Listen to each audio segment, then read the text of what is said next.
यकीन। अब तुम हमारी बहुत अच्छी दोस्त बन चुकी थी और हम अपनी हर बात एक दूसरे से शेयर करने लगे थे।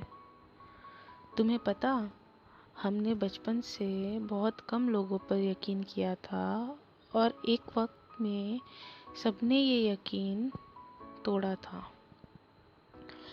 तो अब हमारी आदत बन चुकी थी कि हम अपनी बातें खुद तक ही रखते थे।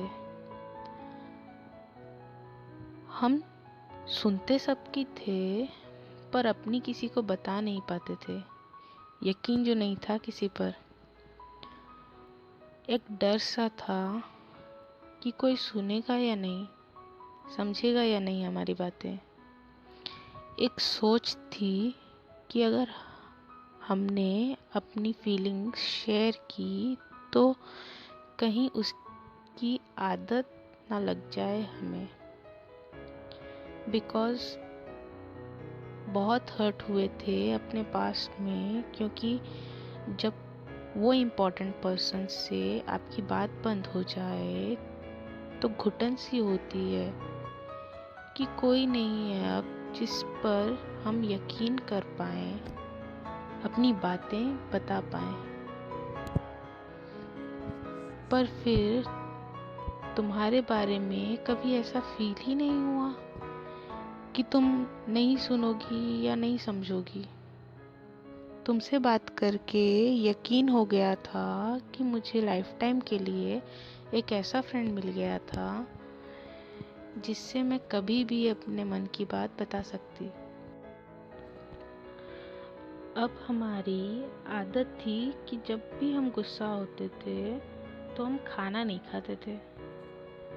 ऐसे ही किसी दिन बात करते करते हमने तुमसे बोल दिया कि हमने लंच नहीं किया। हमें याद तुमने कितना रिक्वेस्ट किया था कि हम खा लें। एट लास्ट तुमने ये भी बोल दिया कि अब मैं तो आपकी क्लोज फ्रेंड नहीं कि आप मेरी बात मानो। बट अब हमारी आदत नहीं थी कि हम अपनी फ्रेंडशिप को प्रूफ करने के लिए खाना खा लें। तो हमने बोल दिया, I can't proof my friendship in this way. फिर याद किस तरह तुमने बहुत समझाया और ज़बरदस्ती खाना खिलाया था। उसके बाद हमें धन्यवाद बोलते हुए आपने बोला, एक बात बोलूं, मानोगे? हमने हाँ बोल दी। तो तुमने बोला, पहले सुन तो लो क्या मांगने वाले। अब हमने सोचा था ज़्यादा से ज़्यादा क्या, बस हमें अपना ख्याल रखने बोलोगे। तो हमें बोला, अब बोलो भी।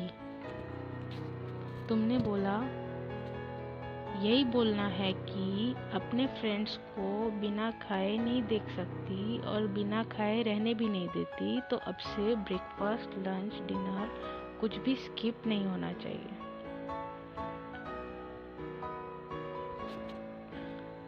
अब तुमने तो ऐसा कुछ मांग लिया था जो हमारे लिए पूरा करना बहुत मुश्किल था।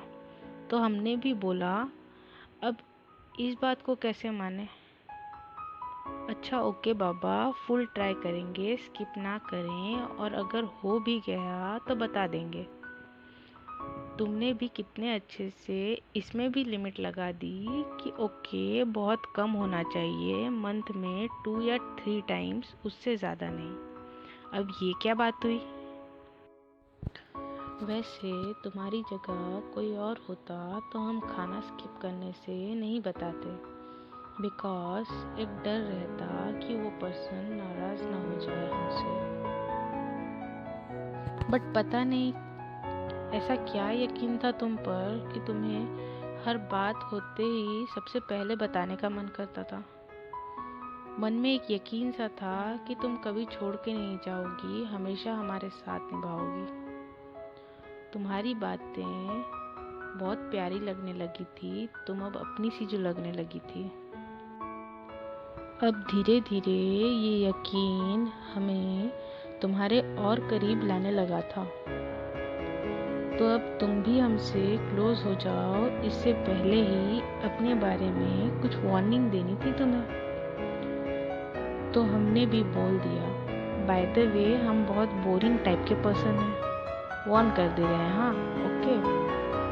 बहुत क्वेश्चंस भी करते हैं, अब क्यूरियस जो हैं, एंड बहुत डिस्टर्बिंग भी हैं। इसके अलावा हमारी ड्राइविंग बहुत खतरनाक है।